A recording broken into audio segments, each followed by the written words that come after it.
హైదరాబాద్ ను నిన్న సాయంత్రం నుండి వర్ణుడు వెంటాడుతూనే ఉన్నాడు. నగరంలో అన్ని ప్రాంతాల్లో వర్షం కురిసింది. ఉస్మానియా యూనివర్సిటీ, ఉప్పల్, కొత్తపేట, సరూర్ నగర్, కర్మాన్ ఘాట్, సంతోష్ నగర్, మలక్పేట, సికింద్రాబాద్, కాప్రా, రాజేంద్ర నగర్ లో భారీగా వర్షం కురిసింది. ఈ ప్రాంతాల్లో 3 సెంటీమీటర్ల వర్షపాతం నమోదైంది. అంబర్పేటలో 2 సెంటీమీటర్ల వర్షపాతం నమోదైంది. లోతట్టు ప్రాంతాలు జలమయం అవడంతో పలుచోట్ల ఇళ్లలోకి నీళ్లు కూడా వచ్చాయి. ట్రాఫిక్ జామ్ అవడంతో నగరవాసులు ఇబ్బందులు పడ్డారు.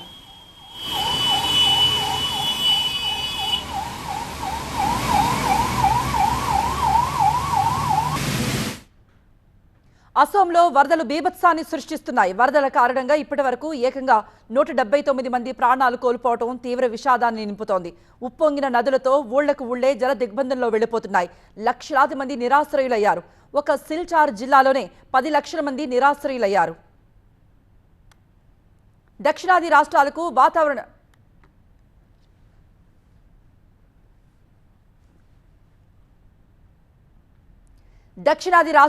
వాతావరణ శాఖ హెచ్చరిక చేసింది. దక్షిణ కర్ణాటక, కేరళ రాష్ట్రాలకు ఆరెంజ్ అలర్ట్ జారీ చేసింది. కేరళలో మత్స్యకారులు వేటకు వెళ్లొద్దని సూచించారు అధికారులు. ఇప్పటికే దక్షిణ కర్ణాటకలో ఎడతెరిపి లేకుండా వర్షాలు కురుస్తున్నాయి. చిక్మంగళూరులో పలు ప్రాంతాలు నీట మునిగాయి. తెలుగు రాష్ట్రాల్లో కూడా మరో 48 గంటల పాటు వర్షాలకు అవకాశం ఉంది.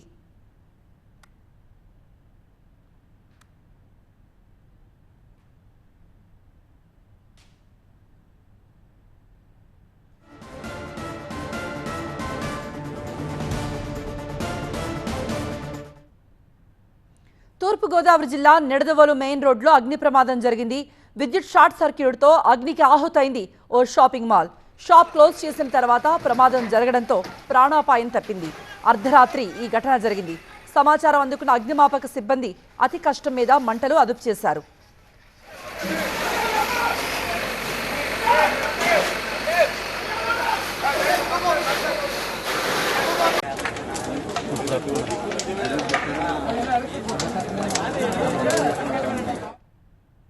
ఇవాళ కర్నూలు జిల్లా ఆదోనిలో పర్యటించనున్నారు సీఎం జగన్. 3వ ఏడాది జగనన్న విద్యా కానుక ప్రారంభించనున్నారు. 1 నుండి 10వ తరగతి వరకు చదువుతున్న 47,40,000 మంది విద్యార్థులకు 931 కోట్ల ఖర్చుతో జగనన్న విద్యా కానుక కిట్లు అందించనున్నారు. ఇందులో భాగంగా విద్యార్థులకు 3 జతల యూనిఫామ్, జత బూట్లు, 2 జతల సాక్స్లు, belt, school bag, bilingual text books, note books, work books తో పాటు అదనంగా ఆక్స్ఫర్డ్ ఇంగ్లీష్ తెలుగు డిక్షనరీని సైతం ప్రభుత్వం అందజేస్తుంది. ఏపీలో ఇవాల్టి నుండి స్కూల్స్ ప్రారంభమవుతున్నాయి. మొదటి రోజు నుండే విద్యార్థులకు కిట్లు అందజేసేలా సర్కార్ ఏర్పాట్లు చేసింది. పెగసస్ పై ఏపీ ప్రభుత్వం నియమించిన హౌస్ కమిటీ ఇవాళ రేపు భేటీ కాబోతోంది. ఈ సమావేశాల అనంతరం కీలక నిర్ణయాలు తీసుకునే అవకాశాలు కనిపిస్తున్నాయి. టీడీపీ ప్రభుత్వ హయాంలో పెగసస్ సాఫ్ట్వేర్ను చట్టవిరుద్ధంగా వినియోగించారన్న ఆరోపణలు వెల్లువెత్తాయి. గత మార్చిలో హౌస్ కమిటీ వేశారు స్పీకర్ తమ్మినేని సీతారాం. తిరుపతి ఎమ్మెల్యే భూమన కరుణాకర రెడ్డి అధ్యక్షతన ఈ కమిటీ విచారణ చేపట్టింది. హోంశాఖ సహా వివిధ శాఖల అధికారులను విచారిస్తోంది.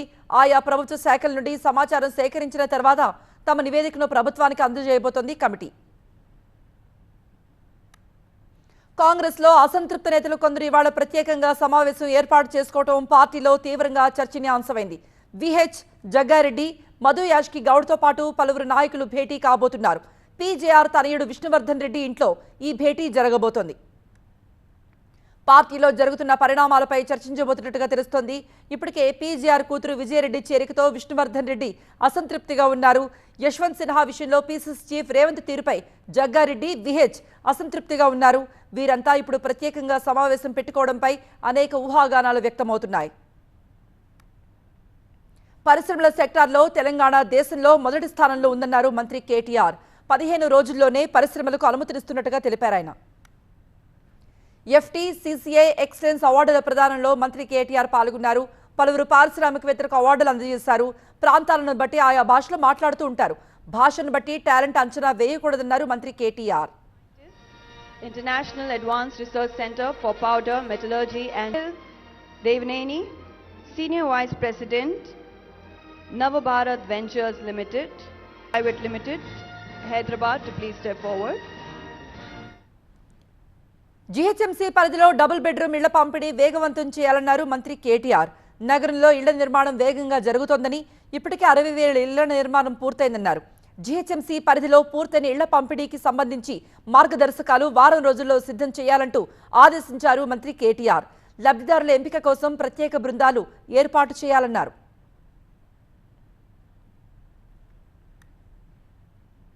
ప్రధాని మోదీ చాపరకు సమీపంలో నల్ల బెలూన్స్ ఎగురవేసిన కేసులో నిందితులను పోలీసులు అదుపులోకి తీసుకున్నారు. ఈ ఘటనలో సుంకర పద్మశ్రీ సహా 4గురిని అదుపులోకి తీసుకున్నారు. రాజీవ్ రతన్ సహా మరికొందరి కోసం పోలీసుల వేట కొనసాగుతోంది.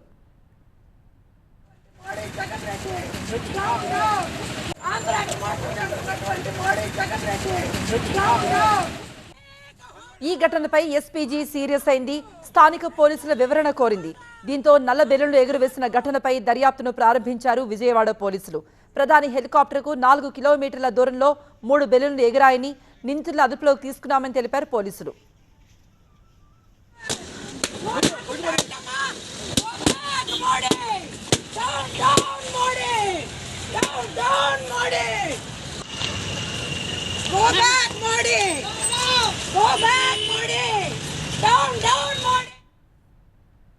అల్లూరి సీతారామరాజు జయంతి వేడుకల తర్వాత ప్రధానిని సాగనంపే క్రమంలో సీఎం జగన్ వినతిపత్రం ఇచ్చారు.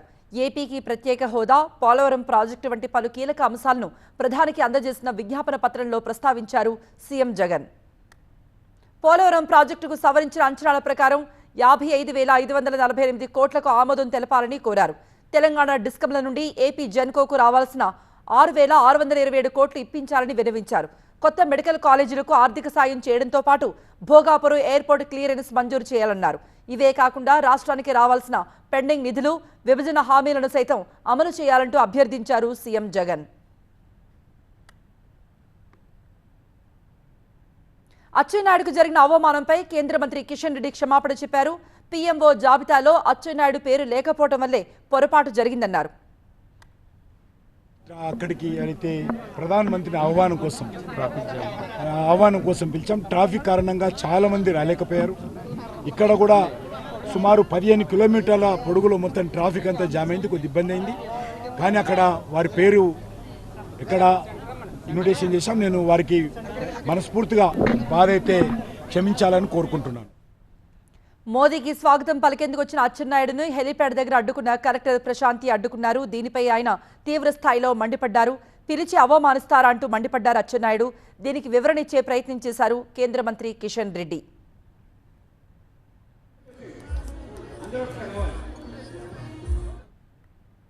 కాళేశ్వరం ప్రాజెక్టు విషయంలో ప్రభుత్వంపై బీజేపీ బురద జల్లే ప్రయత్నం చేస్తోందని ఆరోపించారు మంత్రి హరీష్ రావు. బీజేపీ నేతలు చెప్తున్నవన్నీ అబద్దాలన్నారు. ప్రాజెక్టు పరిశీలన చేసి అనుమతులు మంజూరు చేసిన వారే ఇప్పుడు దానికి అవినీతి మరకలు అంటిస్తుండటం ఆశ్చర్యం కలిగిస్తోందన్నారు. కాళేశ్వరం ప్రాజెక్టుకు అనుమతులు ఇస్తుంది, ఇదే కేంద్ర ప్రభుత్వంలో మంత్రులుగా ఉన్న పెద్దలు వచ్చి ఇది పెరిగింది అని మాట్లాడతారు. పెంచడానికి ఆమోద ముద్ర వేసింది మీరే, అన్ని పరిశీలించి అనుమతులు ఇచ్చింది మీరే. ఇక్కడికి వచ్చి మళ్ళీ మీరే అవినీతి మరకలు అంటించే ప్రయత్నం చేస్తారు. ఎనీ టైం మీటర్ అనే మీకు ఎనీ టైం వాటర్ ఇచ్చే కాళేశ్వరం గొప్పతనం మీకు ఎప్పటికీ అర్థం కాదు. కాళేశ్వరం ప్రాజెక్ట్ గొప్పతనం ఏంది? Any time water. వివిధ కారణాలతో కాంగ్రెస్ ను విడిన పలువురు నేతలు సొంత గూటికి చేరుతున్నారు. బడంగపేట మేయర్ పారిజాత నరసింహారెడ్డితో పాటు 2 కార్పొరేటర్లు పెద్దబావి సుదర్శన్ రెడ్డి, రాళ్లగూడు సంతోష్ శ్రీనివాస్ రెడ్డి రాహుల్ గాంధీ సమక్షంలో కాంగ్రెస్ కండువా కప్పుకున్నారు. ప్రజలతో పెరుగుతున్నటువంటి ఆదరాభిమానాలను జీర్ణించుకోలేక, ఆత్మాభిమానాన్ని చంపుకోలేక పార్టీకి టీఆర్ఎస్ కు రాజీనామా చేస్తున్నట్టు మేయర్ పారిజాత నరసింహారెడ్డి లేఖ రాశారు. పార్టీలో సహకరించిన పెద్దలకు, నాయకులకు, కార్యకర్తలకు ధన్యవాదాలు తెలిపారు. మహేశ్వరం నియోజకవర్గంలో నాయకులందరితో కలిసి కాంగ్రెస్ పార్టీ బలోపేతం కోసం కృషి చేస్తామన్నారు. ఆపరేషన్ ఆకర్ష్ స్పీడప్ చేయాలంటూ తెలంగాణ బీజేపీ నిర్ణయం తీసుకుంది. 6 సీనియర్ నేతలతో కమిటీ ఏర్పాటైంది. కమిటీలో ఈటెల, వివేక్, డీకే అరుణ, లక్ష్మణ్, కొండా విశ్వేశ్వర్రెడ్డి, చంద్రశేఖర్ సభ్యులుగా ఉన్నారు. ప్రభుత్వ వైఫల్యాలు, ప్రజా సమస్యలపై మరో కమిటీ నియమించింది. రఘునందన్, వివేక్, అరవింద్, స్వామిగౌడలతో ఈ కమిటీ ఏర్పాటైంది. బీజేపీ జాతీయ కార్యవర్గ సమావేశాలు విజయవంతం కావడంతో అదే ఊపులో తెలంగాణ బీజేపీ దూకుడు కొనసాగిస్తోంది. రాష్ట్రంలో అధికారమే లక్ష్యంగా పావులు కదుపుతోంది. ఇందులో భాగంగా ఆపరేషన్ ఆకర్ష్ను వేగవంతం చేయాలని కాషాయదళం నిర్ణయించింది. ఈ బాధ్యతల్ని కీలక నేతలకు అప్పగించాలంటూ పార్టీ హైకమాండ్ సూచించింది. రాష్ట్ర స్థాయి వైసీపీ ప్లీనరీ ఏర్పాట్లు జరుగుతున్నాయి. విజయసాయిరెడ్డి, బొత్స, సజ్జలతో పాటు ముఖ్య నేతలు ఈ ఏర్పాట్లు పరిశీలించారు. సమావేశాలు జరిగే 8, 9వ తేదీల్లో సీఎం జగన్ ప్లీనరీలో ఉంటారని స్పష్టం చేశారు ఎంపీ విజయసాయిరెడ్డి. సామాజిక న్యాయం, మీడియా పక్షపాత వైఖరి తదితర అంశాలతో పాటు పలు కీలక అంశాలపై తీర్మానాలు ప్రవేశపెట్టనున్నారు. ఇప్పటికే జిల్లా, నియోజకవర్గ స్థాయి ప్లీనరీలకు మంచి స్పందన వస్తోందన్నారు. మా యొక్క రాజ్యాంగానికి, పార్టీ రాజ్యాంగానికి కొన్ని సవరణలు కూడా ప్రతిపాదిస్తాం. వాటిని ఆమోదానికి పెట్టడం జరుగుతుంది. ముఖ్యంగా సామాజిక న్యాయం, మీడియా యొక్క పక్షపాత వైఖరి, వీటిలన్నిటి మీద వక్తలందరూ కూడా ప్రసంగిస్తారు. దానిపైన వివిధ తీర్మానాలన్నీ కూడా చేస్తాం. ఈ యొక్క ప్లీనరీ తప్పకుండా విజయవంతం అవుతుంది. 2 రోజులు కూడా 8వ తారీఖు, 9వ తారీఖు 2 రోజులు కూడా గౌరవ ముఖ్యమంత్రి వర్యులు ఈ యొక్క సభా ప్రాంగణంలోనే వేదిక పైన ఉంటారు. ఆయన అన్నిటినీ కూడా ఆయన పరిశీలిస్తారు, వివిధ తీర్మానాలు చేస్తారు. జడ్చర్ల ఎమ్మెల్యే లక్ష్మారెడ్డి సంచలన వ్యాఖ్యలు చేశారు. ఇంటికో ఉద్యోగం ఇవ్వటం ఎవరికీ సాధ్యం కాదన్నారు. ఒకవేళ అలా ఎవరైనా ఇస్తామని ముందుకొస్తే తమ ప్రభుత్వాన్ని రద్దు చేసి వారికి అధికారం అప్పగిస్తామన్నారు. వాళ్ళు కేంద్ర పార్టీలు వచ్చి డిక్లేర్ చేసి తెలంగాణలో ఇంటికి ఉద్యోగం ఇస్తాం డిక్లేర్ చేయమండి. మొత్తం టీఆర్ఎస్ గవర్నమెంట్ ఇప్పటికిప్పుడు రిజైన్ చేసి మొత్తం టీఆర్ఎస్ పెట్టి గవర్నమెంట్ వాళ్ళకి అప్పచెప్తాం. నేను అడిగిన ఇప్పుడు రాజీనామా చేస్తాను. ఎందుకు మాట్లాడుతున్న ఈ మాట అంటే, ఇంటికో ఉద్యోగం అనేది బోగస్ మాట, ఎవరితో కాదు, చేయడానికి అవకాశం లేదు. ఇంటికో ఉద్యోగం అంటే మన రాష్ట్రంలో 1 కోటి ఇండ్లు ఉన్నాయనుకోండి, 1 కోటి ఉద్యోగాలు ఇంటికి ఉద్యోగం ఇవ్వగలుగుతాం. కృష్ణా జిల్లాలో 4 జాలర్లు గల్లంతవడంతో కుటుంబ సభ్యులు తీవ్రంగా ఆవేదన చెందుతున్నారు. మచిలీపట్నం క్యాంబెల్పేటకు చెందిన 4 జాలర్లు 5 రోజుల క్రితం అంతర్వేది సముద్రంలో వేటకు వెళ్లారు. ఆదివారం వరకు కుటుంబ సభ్యులకు ఫోన్ అందుబాటులో ఉంది. దగ్గరలో ఉన్నామని, బోట్ ఇంజన్ పాడైందని, ఉన్న ఒక్క ఫోన్ స్విచ్ ఆఫ్ అవుతుందని సమాచారం అయితే ఇచ్చారు. ఆ తర్వాత కాసేపటికే ఫోన్ స్విచ్ ఆఫ్ అయింది. 2 రోజులైనా జాలర్లు ఒడ్డుకు రాలేదు. దీంతో కుటుంబ సభ్యులు తీవ్రంగా ఆందోళన చెందుతున్నారు. గల్లంతైన వారు విశ్వనాథపల్లి చిన్నమస్తాన్, రామాని నాంచర్లు, చెక్క నరసింహారావు, మోకా వెంకటేశ్వరరావుగా గుర్తించారు. వారి కోసం అధికారులు గాలింపు చర్యలు వేగవంతం చేశారు. జులై సినిమాలో బ్యాంకును దోపిడీ చేసినట్టుగానే రియల్ గా కూడా కొందరు కేటుగాళ్లు బ్యాంకు కన్నం వేశారు. నిజామాబాద్ జిల్లా మెండోరా మండలం బుస్సాపూర్లో తెలంగాణ గ్రామీణ బ్యాంకును ఓ ముఠా కొల్లగొట్టింది. అర్ధరాత్రి షట్టర్ తాళాలు పగలగొట్టి బ్యాంకులో చొరబడ్డ దొంగలు సీసీటీవీ కెమెరాలు కట్ చేశారు. పోలీసులకు అలర్ట్ మెసేజ్ పంపే డివైజ్ను సైతం బ్రేక్ చేశారు. ఆ తర్వాత లాకర్ను గ్యాస్ కట్టర్తో కోసేశారు. లాకర్లో ఉన్న 830 తులాల బంగారాన్ని దొంగలు దోచుకుపోయారు. దీని విలువ సుమారు 3.5 కోట్ల రూపాయలుంటుంది. దొంగలు లాకర్ను గ్యాస్ కట్టర్తో కట్ చేసేటప్పుడు సుమారుగా 7,30,000 నగదు, డాక్యుమెంట్లు కాలిపోయాయి. ఇది అంతర్రాష్ట్ర ముఠా పనేనని పోలీసులు భావిస్తున్నారు. దొంగల్ని పట్టుకునేందుకు వేట మొదలుపెట్టారు పోలీసులు. హైదరాబాద్ పాత బస్తీలో ఇంటి ముందు పార్క్ చేసిన బైక్ను ఒక దొంగ చాకచక్యంగా ఎత్తుకెళ్లాడు. రోడ్డు మీద ఎవరూ లేని టైంలో బైక్ తాళాన్ని బ్రేక్ చేశాడు. ఆ తర్వాత అక్కడ నుండి బైక్ ఎత్తుకుని ఉడాయించాడు. ఈ విజువల్ సీసీ కెమెరాలు రికార్డ్ అయ్యాయి. బాధితుడి ఫిర్యాదు మేరకు చార్మినార్ పోలీసులు దొంగను వెతికే పనిలో పడ్డారు. లంచానికి అలవాటు పడి దోచుకు తింటున్న 2 అవినీతి అధికారులను రెడ్ హ్యాండెడ్ గా పట్టుకున్నారు పోలీసులు. ఘట్కేసర్లో విద్యుత్ శాఖలో పనిచేస్తున్న ఏఈతో పాటు సబ్ ఇంజనీర్ అశోక్ ను ఏసీబీ అధికారులు అదుపులోకి తీసుకున్నారు. ఔషాపూర్ గ్రామంలో విద్యుత్ పోల్స్ వేయడానికి అంక్షాపూర్ గ్రామానికి చెందిన నవీన్ అప్లికేషన్ పెట్టుకున్నాడు. అందుకు పర్మిషన్ ఇచ్చేందుకు లంచం డిమాండ్ చేశారు. దీంతో ఆయన ఏసీబీని ఆశ్రయించారు. పక్కా స్కెచ్ ప్రకారం నిందితులను ట్రాప్ చేసి పట్టుకున్నారు అధికారులు. AE Ram Narasingarao 19,000, sub engineer Ashok 3,000 లంచం తీసుకుంటూ అడ్డంగా బుక్ అయ్యారు. ఇవాళ బలకంపేట ఎల్లమ్మ కళ్యాణోత్సవం జరగనుంది. అమ్మవారి కళ్యాణం కోసం అన్ని ఏర్పాట్లు పూర్తి చేసింది ఆలయ కమిటీ. ప్రభుత్వం తరపున మంత్రి తలసాని పట్టు వస్త్రాలు సమర్పించనున్నారు. రేపు ఎల్లమ్మ అమ్మవారి రథోత్సవం జరగబోతోంది. అమ్మవారి కళ్యాణోత్సవానికి భారీగా భక్తులు తరలివచ్చే అవకాశం ఉంది. వారి కోసం ప్రత్యేకంగా బస్సులు ఏర్పాటు చేసినట్టుగా టీఎస్ఆర్టీసీ తెలిపింది. దీంతో బల్కంపేటలో ట్రాఫిక్ మళ్లింపు ఉంటుంది. మరోవైపు ఆలయ పరిసరాలలో భారీగా బందోబస్తు సైతం ఏర్పాటైంది. రెస్టారెంట్లో వసూలు చేసే సర్వీస్ ఛార్జీల విషయంలో కస్టమర్లకు గుడ్ న్యూస్. హోటళ్లకు షాక్ ఇచ్చేలా ప్రభుత్వం నిర్ణయం తీసుకుంది. ఆహార బిల్లులపై డిఫాల్ట్ గా సర్వీస్ ఛార్జ్ విధించకూడదని సెంట్రల్ కన్స్యూమర్ ప్రొటెక్షన్ అథారిటీ తీర్పు చెప్పింది. ఆహార బిల్లుకు సర్వీస్ ఛార్జ్ పెట్టి ఎవరు కూడా వసూలు చేయకూడదంటూ తెలిపింది. దీనిపై జీఎస్టీ కూడా విధించకూడదంటూ ఆదేశించింది. సర్వీస్ ఛార్జీ విషయంలో చాలా రోజులుగా వివాదం నడుస్తుంది. ఈ క్రమంలో ప్రభుత్వం కీలక నిర్ణయం తీసుకుంది. కస్టమర్ల నుండి సర్వీస్ ఛార్జీలు ఎందుకు వసూలు చేస్తున్నారంటూ ఆగ్రహించింది.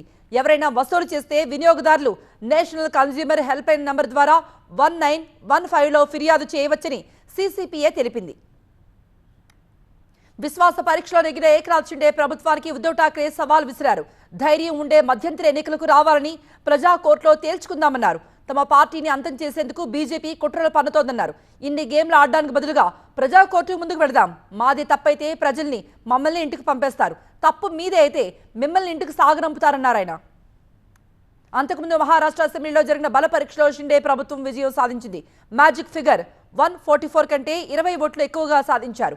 షిండేను మొత్తం 164 మంది సభ్యులు సమర్థించారు. ప్రభుత్వానికి వ్యతిరేకంగా 99 ఓట్లు పడ్డాయి. సభకు హాజరైన వారిలో 3 ఎమ్మెల్యేలు ఓటింగ్లో పాల్గొనలేదు. బల పరీక్షలో నెగ్గడంతో భావోద్వేగానికి లోనయ్యారు సీఎం షిండే.